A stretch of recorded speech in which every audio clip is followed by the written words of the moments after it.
Argentina es el cuarto país en el mundo con más inflación. Yo hacía la introducción de que íbamos a estar charlando con nuestro columnista económico Matías Batista, poco para que nos explique por qué estamos en esa situación. Mati, ¿qué tal? Buen día.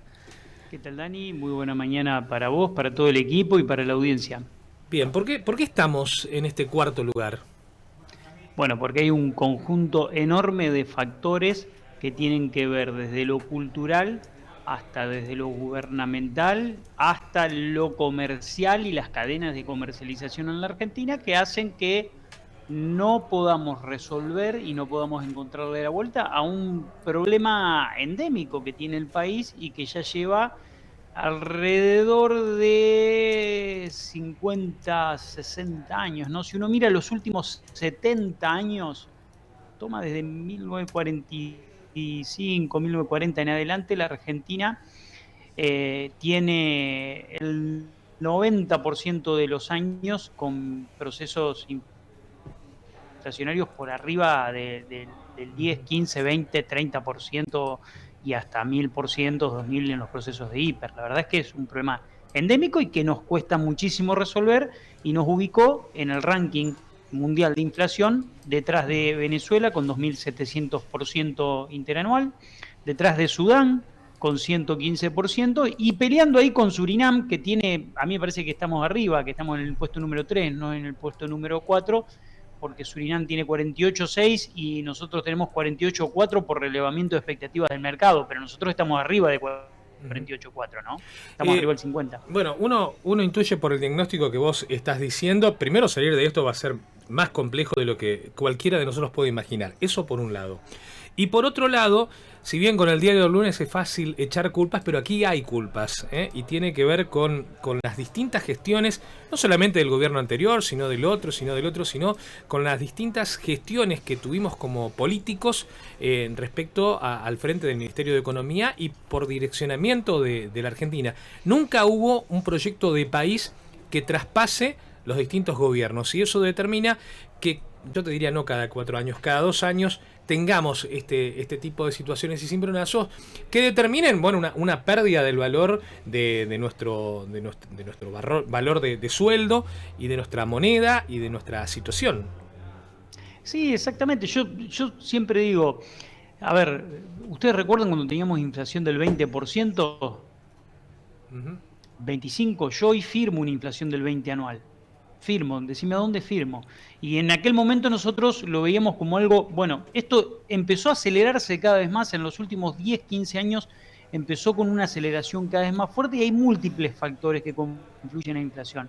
De hecho, esta semana hubo un cambio muy rutilante en el gobierno que se cambió uno digamos, de los funcionarios claves que determina el control de precios en la Argentina, que es el secretario de Comercio, salió Paula Español, entró Roberto Feletti, con un plan un poco más decidido de tratar de contener y controlar los precios. Yo siempre digo que muchos comparan lo que pasa en la inflación en Chile, en Brasil, bueno, es distinta. Cada país es distinto, así como cada enfermedad ataca a los pacientes de distinta manera, porque no hay enfermedad, dicen los médicos, hay pacientes.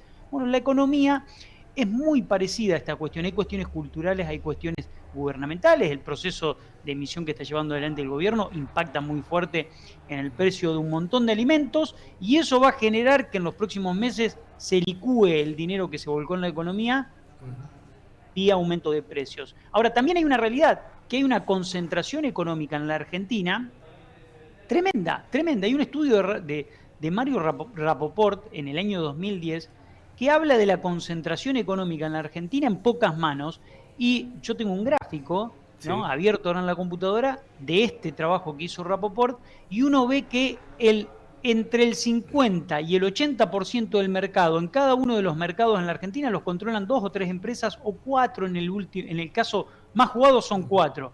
En el resto lo controlan 2, 3, 4 empresas, van controlando cada uno de los sectores y van formando precio. Entonces hay una alta facilidad de los sectores económicos en la Argentina para formar precios rápidamente, hay una alta predisposición del gobierno a financiar los déficits fiscales con emisión monetaria de manera constante, Sí. y esto es un círculo que se retroalimenta. Yo te voy a decir una cuestión, Dani, que me parece importante marcar.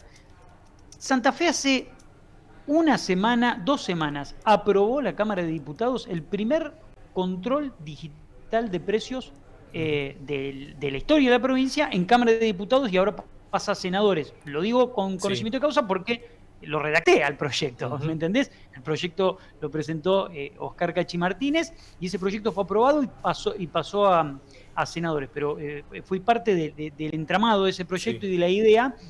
Y lo que falta hoy también en la Argentina es un control de precios serio y tenemos las herramientas. Vos me decís, ¿cómo no tenemos la herramienta? A ver, en 1942, Galbraith, un economista norteamericano, logró contener una escalada de precios en Estados Unidos en el pleno proceso de Segunda Guerra Mundial, lo logró contener con inspectores, sin la tecnología con la que disponemos hoy. ¿Cómo puede ser que el proyecto que se aprobó en diputados habla de la creación de un sistema digital de control de precios donde los fabricantes y los comerciantes de determinada escala estén obligados a informarle al Estado mediante declaración jurada constantemente, todos los meses, los precios de una enorme cantidad de artículos que la Secretaría de Comercio establezca, ¿no? Porque yo digo, los trabajadores en la Argentina cierran acuerdos de precios que son claros y predecibles ¿con quién? Con las cámaras empresarias. Entonces, desde el gobierno y de las cámaras empresarias con las cámaras sindicales, con los sindicatos, perdón, se logra un acuerdo predecible de precios del salario. Pregunto, ¿hay acuerdos predecibles de precios con los sectores empresarios? No. Bueno, pero hay una cuestión, Mati, buen día, que tiene que ver con el hecho de que este nuevo secretario de Comercio Interior termina de acordar con un grupo de empresarios qué es lo que va a hacer. Y yo te pregunto, si a vos te dan firmado un control de precios hasta el 7 de enero del año que viene, ¿vos lo firmás? No, no lo firmo porque no te sirve, tiene que haber un acuerdo. No te sirve frente al proceso inflacionario que estás viviendo.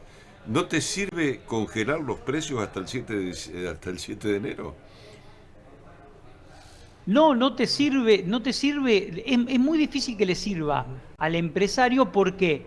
Porque el empresario lo que siente es que tiene que cubrirse constantemente del aumento que se le viene generando en la cadena de producción. Entonces vos tenés cadena de producción que aumenta, cadena de comercialización que aumenta. ¿Me entendés? Sí. Yo entiendo lo que vos decís. El empresario ya aumentó.